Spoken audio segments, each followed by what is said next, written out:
Hello and welcome back to DaveTech YouTube channel.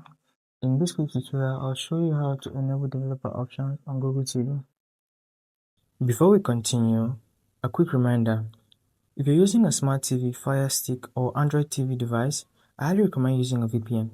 A VPN helps protect your privacy, secure your connection, and keep your personal data safe while browsing or streaming. I personally recommend NordVPN. It's fast, reliable, and works smoothly with TV devices. I've put a special link in the description.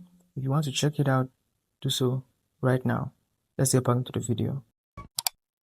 Let's get started. So you're going to hover over to the top bar, go to Quick Settings and then All Settings.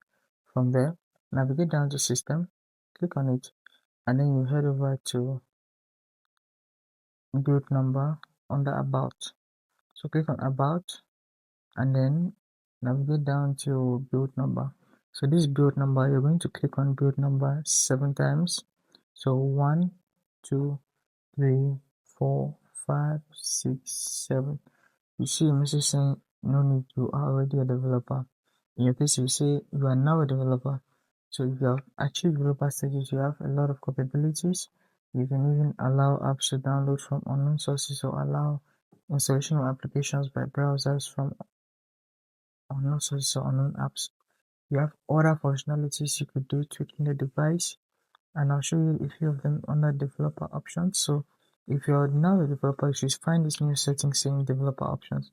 So if you come in here, you can see that you can enable different functionalities like stay awake, picture color mode. You could work on that, wireless debugging also, and a lot of other options. So scroll down this list and find the options you want to toggle, and you can access them from here.